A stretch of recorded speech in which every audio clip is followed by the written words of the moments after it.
안녕하십니까, 김환균입니다. 한 해군 장교가 저희 PD 수첩을 찾아와 군대 내부의 비리를 폭로했습니다. 영관급, 그것도 현역 장교가 군대 내 비리와 관련해 양심 선언을 하기는 이번이 처음입니다. 이 장교는 해군 사관학교를 졸업하고 우리 군의 심장부인 계룡대에서 근무하던 엘리트 군인이었습니다. 현역 장교가 왜 언론사를 찾아와 양심 선언을 할 수밖에 없었는지 만나봤습니다.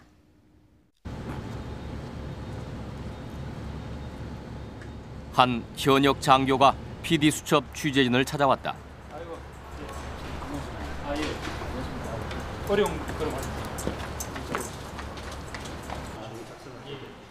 군대 내에 비리를 고발하겠다는 것이었다. 해군에 복무 중인 김영수 소령이었다. 군대는 그 어느 조직보다 엄격한 규율이 지배하는 곳이다. 현역 군인의 신분으로 조직 내부의 비리를 언론을 통해 폭로하는 데는 상당한 용기가 필요했다고 한다. 먼저 제일 솔직하게 먼저 두렵습니다. 지금 이 시간 이후로 일어날 어떤 상황에 대해서. 근데 이 두려움이 저는 3년 반을 제 나름대로 준비를 했던 일입니다. 그래서 그동안 견뎌왔듯이 앞으로 저한테 닥칠 이 고난도 제가 가족들하고 함께 견딜 수 있을 거라고 확신하고 있습니다. 김소령은 해군 사관학교를 졸업한 엘리트 장교였다. 생도 시절 축구부 주장을 지내는 등 리더십을 발휘했다. 군에서는 보급병과에 근무하며 예산을 절감한 공로로 2차례 국방부 장관 표창을 받기도 했다. 특히 부대 내 다면평가에서 동료와 선후배 장교로부터 우수한 점수를 받아왔다고 한다. 한 20여 년 가까이 이제 김영소령과 근무하면서 이 사람은 절대 어떤 비리에 연루될 사람이 아니기 때문에 다면평가를 잘 준 거지. 이 사람이 다른 어떤 비리를 잘 하는 사람이라고 분명히 느꼈다 그러면 절대 다면평가에 잘 주지 않았을 겁니다. 근무처도 해군 본부와 계룡대 등 군대 내 핵심 요직이었다. 그런 엘리트 장교가 군율을 위반하면서 카메라 앞에 선 것이다. 군인복무규율 제17조 1항에 보면 군인의 신분으로서 대외 활동을 할 때는 관련 절차에 의해서 허가를 받도록 되어 있습니다. 그래서 명백하게 저는 군인복무규율 위반입니다. 군의 핵심에서 일해온 그 엘리트 장교가 네. 왜 이렇게 고난의 길을 자처하세요? 저희 사관생도 훈해 보면 그런 말이 있습니다. 기관이 정의를 행함에 있어 닥쳐오는 고난을 감내할 수 있는가 라는 게 있습니다.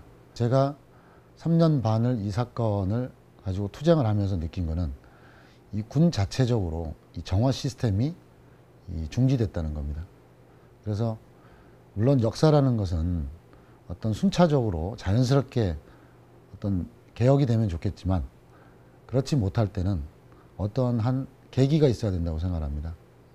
그러한 이 계기는 항상 희생이 따른다고 생각을 합니다.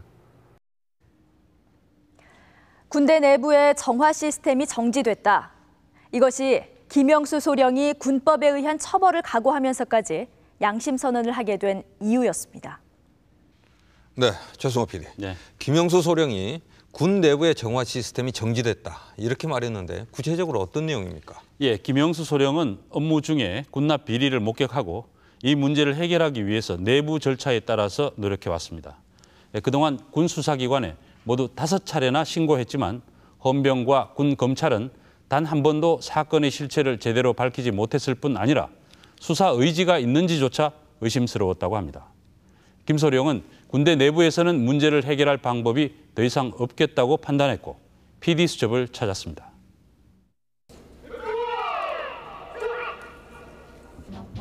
2006년 김영수 소령은 계룡대 근무지원단에 부임했다. 계룡대 근무하는 육해공군 장병들을 지원하는 임무를 맡는 부대였다. 저희는 군수품과 예산을 다루는 직책이기 때문에 이제 전입 신고 끝나면 바로 그 자리에서 지휘관한테 청렴서약서를 합니다. 2006년도에 제가 청렴서약서에는 어떠한 부패 행위도 하지 않는다. 부패 행위를 제의받거나 알게 됐을 경우 지체 없이 신고한다는 등의 내용이 담겨 있다. 2006년에 이제 하신 거네요. 이름이 여기 또 있고 예, 사인하시고. 2월 9일 날. 예. 예, 그래서 저는 이 서약을 하고 나서 이걸 항상 제 책상 앞에다가 이렇게 붙여놨습니다. 붙여놓고 이걸 보면서 항상 근무를 했습니다. 부임한 지 2달째. 계룡대 독신장교 숙소에 비품을 구매하는 과정에서 문제가 생겼다. 이 사업의 규모는 8,600만 원. 김소령은 3천만 원 이상의 사업은 경쟁 입찰한다는 규정에 따라 가구류는 경쟁 입찰하고 전자제품은 조달청을 통해 구매하겠다는 계획을 보고했다. 그런데 상관인 관리처장이 이 보고서에 대해 문제를 제기했다고 한다. 3천만 원 이상의 사업은 경쟁 계약을 해야 하기 때문에 특정 업체에 수의 계약을 줄 수 있도록 사업을 1,000만 원 단위로 분할해 발주하라고 지시했다고 한다. 6,800만 원짜리를 한꺼번에 제가 발주를 했습니다. 그러면 공개 경쟁 입찰이 됩니다. 국가기업법에 5천만 원 이상이 공개 경쟁 계약이고 국방부 지침에 3천만 원입니다.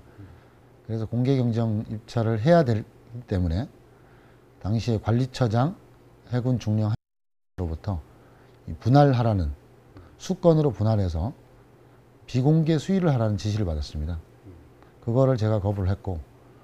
그 친구 주장하는 대로 그 얘기가 사실이었으면은 그런 기관에서 저 조사해가지고 그냥 내비뒀겠습니까?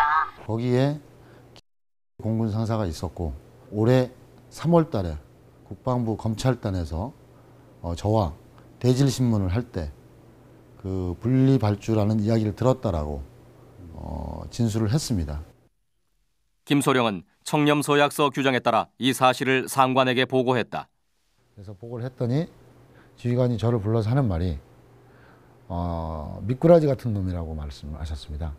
왜냐하면 네가 부임 오기 전에는 아무 문제가 없었고 정말 조용했고 잘 돌아갔는데 네가 부임해서 지금 이 업무를 하면서 이 맑은 물에 흙탕물을 일으키고 있다 라고 하면서 당장 딴 데로 보내라고 노발대발을 하면서 지시를 했습니다. 내가 감찰 헌병 조사를 통해 갖고 명백하게 그걸 밝혀주겠다. 예. 네, 그렇게 했다면 내가 정식 조사를 해라. 네. 하고 내가 지시를 했어요. 예. 그러고 난 다음에 내가 걔한테 욕할 필요가 뭐 있어. 내가 지휘관이 그걸 뭐 덮어두려고 하면 그걸 무마시키려고 그랬으면 내가 검사를 조사를 시키지도 않지. 참된 소리입니다. 감찰을 받으시거나 이런 거는 없었네요. 네, 그건 참된 소리고요. 네네. 이 일을 계기로 김소령은 자신이 부임하기 전에 이루어졌던 계룡대 근무지원단의 계약 시스템과 절차, 구매 단